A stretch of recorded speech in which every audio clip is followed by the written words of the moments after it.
اهلا بيكم في فيديو جديد. اتمنى تكونوا بخير. في الفيديو ده هنتكلم عن استنبات الحبوب وبالتحديد استنبات الحلبة، لان زي ما احنا عارفين ان البذور لو قدمناها للطيور بيكون ليها فايدة حلوة جدا، ولكن لو قدمناها مستنبتة بيكون فايدتها مضاعفة اضعاف الاضعاف. عشان كده في الفيديو ده قررت ان انا اقول لك اسهل وابسط طريقة يقدر المبتدئ يعملها بكل سهولة في استنبات الحلبة عشان يقدر يقدمها لطيوره وتستفيد طيوره الاستفادة الكاملة من الحلبة المستنبتة. طبعا الحلبة من الحبوب او البذور اللي مفيدة جدا عند تقديمها للطيور، وبنقدر نقدمها للطيور بكذا طريقة. ممكن نطحنها وبنقدمها مع الاكل، وممكن بنغليها وبنقدم المية بتاعتها او منقوع الحلبة في المسقى.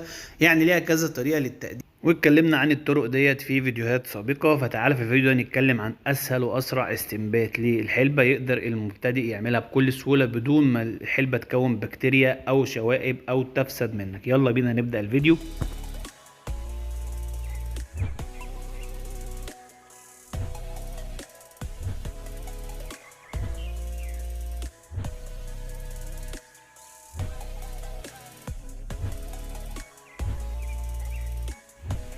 احنا كل اللي عملناه في مقدمة الفيديو عشان برضو ما تتوهش، احنا جبنا الحلبة وفضيناها في مصفى او في اناء، وابتدينا ننقي الحلبة، ننقي الشوائب نرميها. يعني بننضف الحلبة من الشوائب، وبعد كده خدنا الحلبة في مصفى وابتدينا نغسلها كويس جدا من الاتربة ومن طبعا الحلبة لما تكون متخزنة بيكون ممكن فيها تراب، فيها مكان مسك الايد، فيها مكان الزرع، الكلام ده كله. فلازم اللي انت تغسلها كويس وتشطف الحلبة كويس بالمية، وبعد كده هنبتدي نفضيها في الاناء بتاعنا. وطبعا بيفضل يكون اناء اكبر من كمية الحلبة اللي احنا جايبينها. وده شكل الحلبة بعد ما اتغسلت.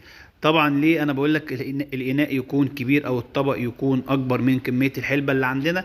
لان المرحلة اللي بعد كده هي اننا هنغمر الحلبة بالمية، وغمر الحلبة بالمية بيكون لمدة 24 ساعة، تخلي المية تغطي الحلبة تماما.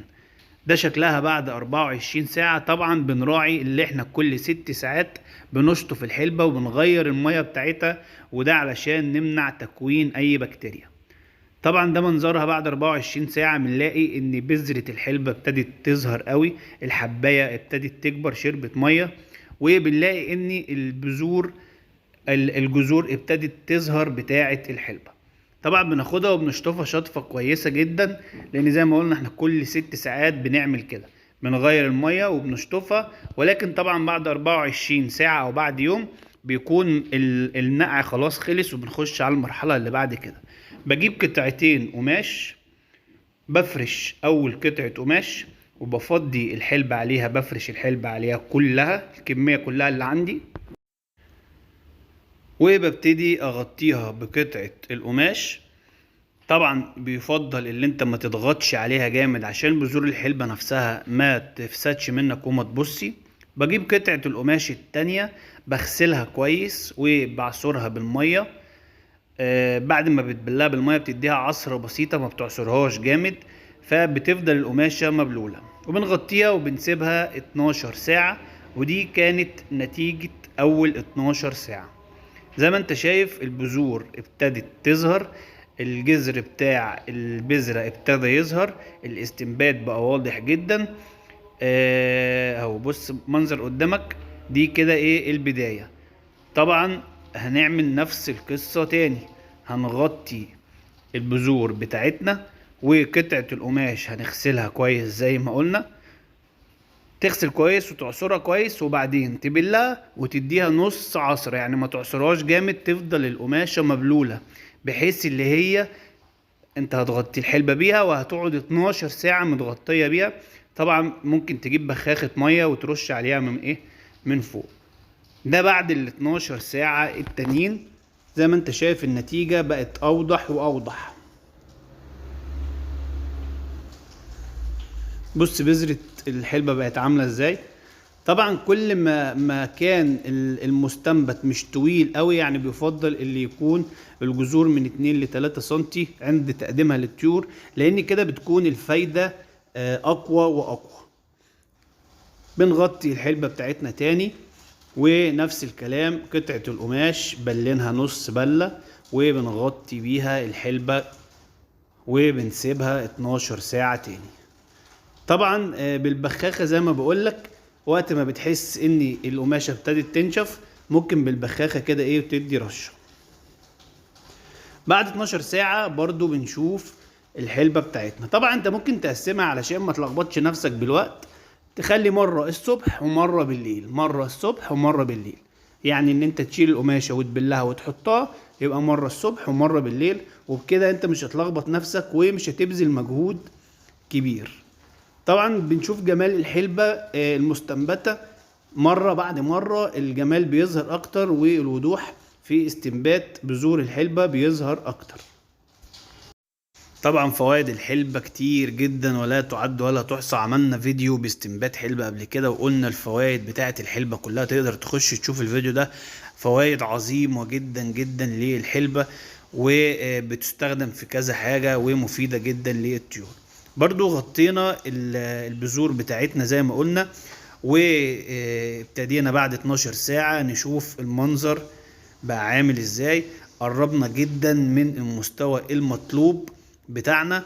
زي ما انت شايف بذور الحلبة بتبقى نظيفة جدا جدا، مفيش اي بكتيريا فيها، لان احنا ما بنزودش كمية المياه اللي بنحطها. بتلاقي مفيش حبوب لازقة في بعض، مفيش بكتيريا متكونة، مفيش اي مشكلة في استنبات الحلبة. بنغطيها تاني وبنبل القماشة، وخلاص كده يعتبر ال 12 ساعة الجايين دول هم اللي هيوصلونا للمستوى اللي احنا عايزينه لاستنبات الحلبة. تعال نشوف بعد 12 ساعة هنبتدي نرفع بقى ونبص على الحلبة بتاعتنا بقى شكلها النهائي عامل ازاي. والاستنبات ده طبعا ممكن نعمله لعدة بذور، مش لبذور الحلبة بس. في ناس بتستنبت مجموعة من البذور التانية وبرضو بتبقى مفيدة جدا، زي طبعا القمح والكلام دوت. بص المنظر بقى عامل ازاي، البذور بقت عاملة ازاي، جمال الاستنبات، طول الجذر طبعا ده اللي احنا عايزين نوصل له. كده انت بتاخد الفايدة بتاعت الحلبة كلها وهتقدمها لطيورك. طبعا مش عايز اقولك السعادة اللي بتكون الطيور فيها وانا بقدم لهم الحلبة المستنبتة. المستنبت عموما بيخلي العصفور فرحان جدا. طيورك لما تتعود على المستنبت وعلى الاكل الطري، البيض بالبقسماط والقمح المنقوع والخضروات بانواعها، الطيور بتاعتك هتلاقيها بتستنى الوجبه ديت اول ما تكون طالع بيها كده للطيور او رايح تقدمها للطيور. هتلاقي الطيور بتاعتك سعيده جدا جدا جدا. وهنا خدنا الحلبة المستنبتة وحطيناها في الاكلات بتاعتنا وهنبتدي نقدمها للطيور. لو طيورك مش متعودة على اكل الحلبة المستنبتة، ممكن تشيل الاكل من عند الطيور قبل تقديم الحلبة بساعتين او ب3 ساعات، علشان لما تقدم الحلبة الطيور تبتدي من الجوع تقرب للحلبة وتبتدي تستكشفها وتبتدي تدوقها. وطبعا فورا اول ما هتدوقها هتعجبها طعمها جدا جدا، وهتلاقي بعد كده الطيور خدت عليها وابتدت تاكلها. في نهاية الفيديو اتمنى اكون فدتك باي معلومة، يا ريت ما تبخلش عليا بلايك واشتراك للقناة.